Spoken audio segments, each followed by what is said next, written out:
Center of Pakistan and International Relations Islamabad hosted an international conference titled as A Global Movement to highlight the human rights violations in Kashmir on the Martyrs' Day, July 13, 2020. The conference aimed to call the attention of the global community towards the illegality of Indian military presence in occupied Kashmir and to stimulate the implementation of UN advocated solutions in Jammu and Kashmir.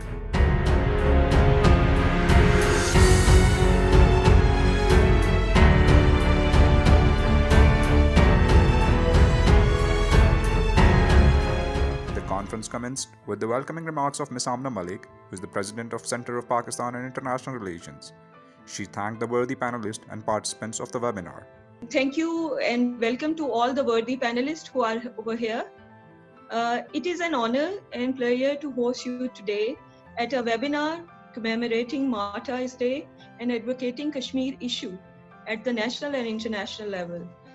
I, Amna Malik, the President of Center of Pakistan and International Relations, welcome all of you and express my sincere gratitude for joining us in this international conference. I commend your affection and devotion to the Kashmir cause.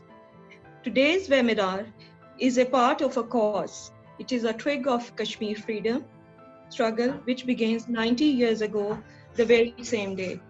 We hail the 21st century as the Asian century, but there is a precondition that without any diplomatic solution of the Kashmir issue, the chances of regional stability are bleak. 5th August move of Indian violation, multiple UN Security Council resolution and Pakistan and international community believe that this Indian violation is totally unacceptable. India's unilateral decision to revoke article of its constitution is a grave violation of the UN Security Council resolution on Kashmir and bilateral India-Pakistan Shimla Agreement of 1972 and the Lahore Declaration. Kashmir, humans without human rights. This is the theme of our today program. Today, we are initiating a global movement to highlight Kashmir is an internationally recognized dispute issue which needs to settle with the consent of Kashmiris. The world cannot ignore human rights violation in Kashmir. Kashmir requires peaceful resolution through dialogue. Chief guest of the occasion, Chaudhry Sarwar, who is the Governor of Punjab, stated that the principle of self-determination is a fundamental principle of international law, and the case of Kashmir is no different to it. Amna Malik, first of all, I want to thank you and appreciate for organizing this webinar and inviting all our friends who have worked very hard during last 30-40 years. I have seen Barrister Sultan Mahmood, taking the flag of Kashmir all over the world. And Barrister Saab, it was privilege. I remember those days when we were touring European Union and we were touring United Kingdom, raising the issue of Kashmir throughout the world. So I appreciate this is a very good effort, and I think this is the right time now to expose the brutality and atrocities and gross violation of human rights by Indian occupied forces in Jammu and Kashmir and of course in India. Let me begin by the Kashmiri movement that started in July 13, 1931, Yom-e Shuhada. The Shuhada of 13 July 1931 were the forefathers of today's Kashmiri resistance, when 89 years ago, 22 Kashmiris were killed for daring to defy the Dogra Raj in the valley.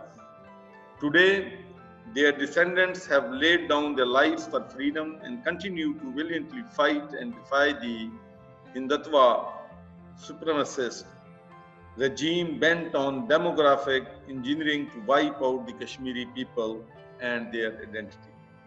Kashmiris have renewed pledge to accomplish the mission of martyrs till achievements of the goal of liberation from Indian aggression. Pakistan has always stood steadfast for the Kashmiri right to self-determination and will continue to support this just struggle. We fear that the massacre in Kashmir, similar to 1995 genocide, you have all witnessed in Srebrenica. I remember when I was a member of parliament in United Kingdom, we launched a campaign, Save the Bosnia campaign in United Kingdom, and raised the issue and the brutality which was unfortunately taking place against The keynote speaker of the conference was Barrister Sultan Mahmood Chaudhry, who is the former Prime Minister of Azad Jammu and Kashmir and current President of the PTI Kashmir chapter. He stated that the United Nations resolutions recognize the Kashmir as a disputed territory. Thank you very much, Amna, for giving me a chance to speak at this conference, and I am very grateful to the Center of Pakistan and International Relations to organizing this video conference at the right time. And moreover, it's the right time because it's 13th of July, which is a Martyr Day. And we reaffirm our commitment on the Martyr Day that struggle for the liberation of Kashmir will be continued until and unless the people of Kashmir get the right of self-determination, which they have been promised by the different United Nations resolutions.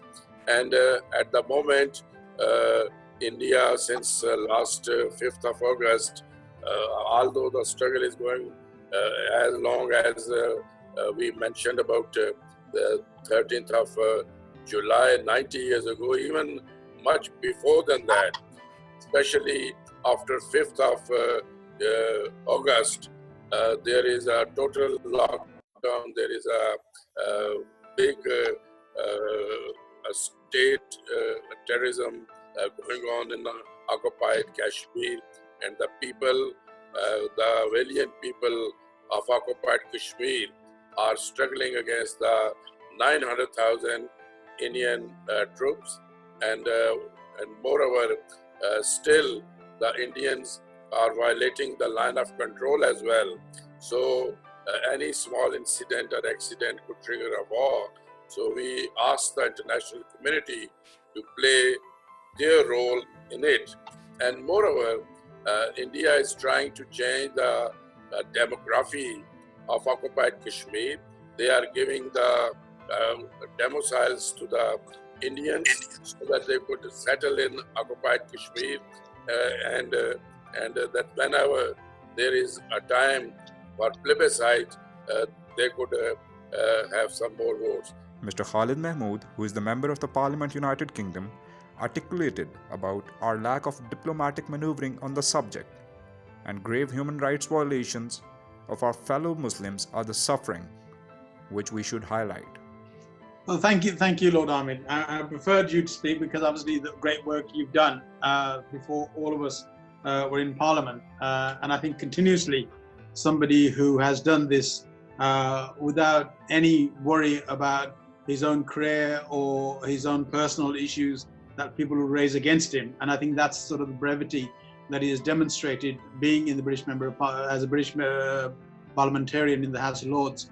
I think it's absolutely fantastic, and we all look up to that. I think also important here is, for me, as far as I'm concerned, and that's the comradeship, I think, within the Kashmiri origin parliamentarians that we need to show, and we have shown by and large. My younger brother, both in age and in parliamentary experience, Imran Hussain, is there as well, who's great, doing absolutely great, passionate work on this. Kate has already spoken. I said hi to Kate earlier on. Again, his great colleague who really understands the issue and does her very best to push forward. Many other colleagues are bound on this.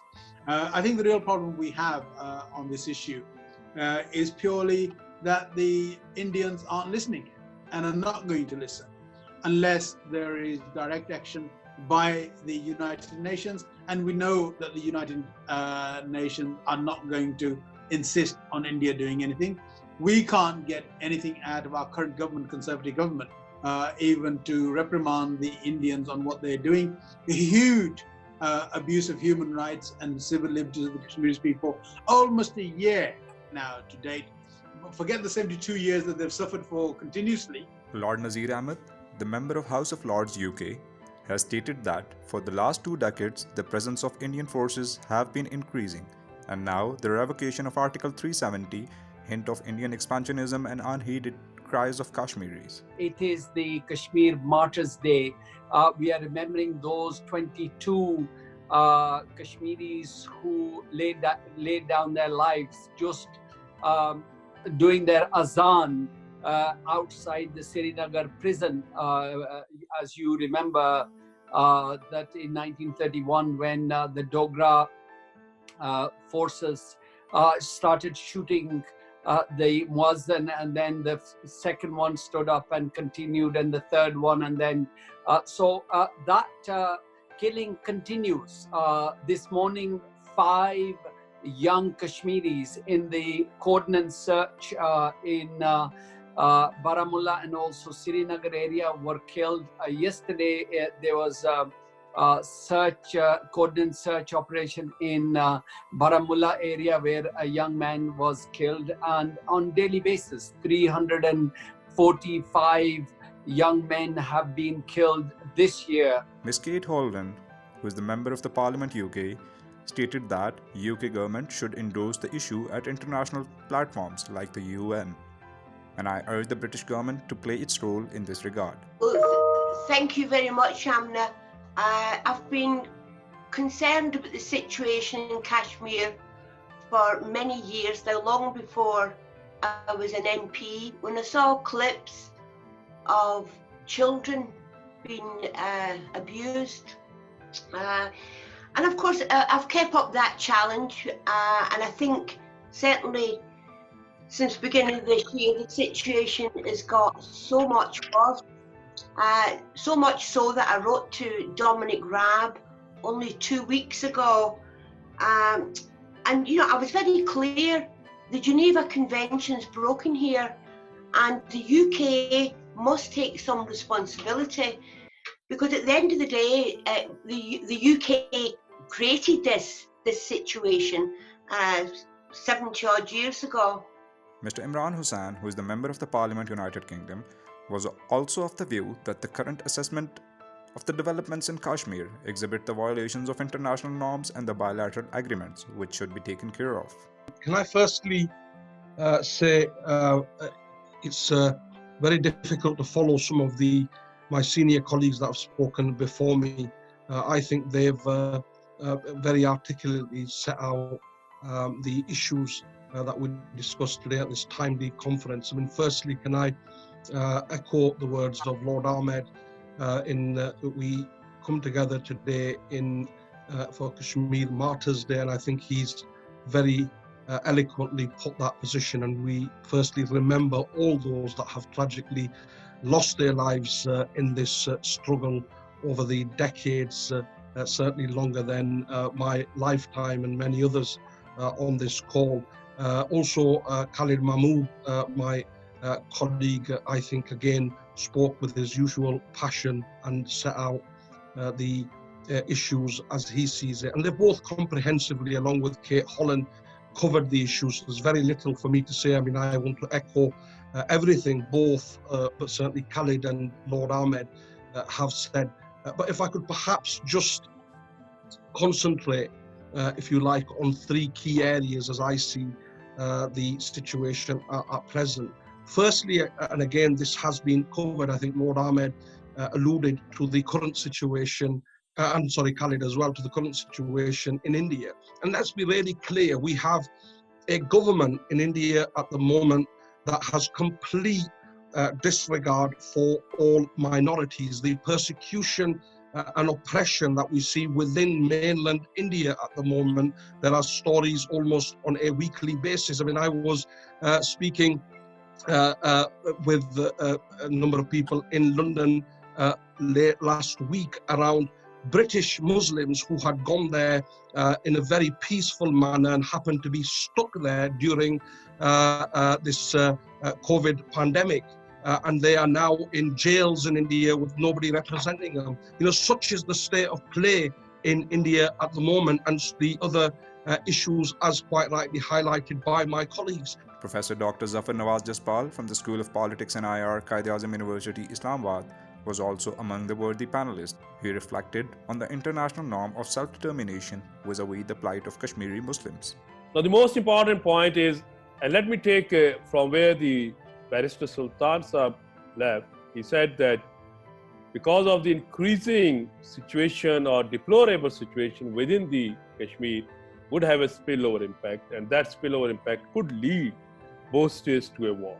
It's correct. If you see what is happening, and entire world has recognized in the last 1 year the governance style of the Prime Minister Modi, which is very much driven by Hindutva philosophy, and it brought India not only in an internal crisis, and earlier it was pointed out by Governor Sahab as well, which has, you can say, quashed the entire India's constitutionalism or secularism and resulted India into a unitary state which has no democratic values or governed by Hindutva or RSS forces. Today's occasion, as was rightly pointed out, is the commemoration of the 1931 uprising of Kashmiris against the Dogra rule, when 22 helpless, innocent Kashmiris were martyred. Now this struggle, one can recall, has been going on even before that. See, one is reminded of the long travail of the people of Kashmir under Mughal, Afghan, Sikh, British, Dogra, and now the Indian rule. Their struggle has waxed and waned, but never vanished. It has kept rekindling time and again, but so has persisted unabated oppression by the occupying power, India. Ms. Amna Malik, the President of Center of Pakistan and International Relations, Islamabad, concluded the session and shared her vote of thanks to all the panelists and attendees for contributing to the cause. She also endorsed the recommendations provided by the distinguished speakers, such as the amplification of diplomatic outreach on the subject at regional and international platforms, and also to put constraints on India for its bellicose action. Approximately 500 people from Pakistan and abroad, including the representatives of public and private organizations and students, attended the conference.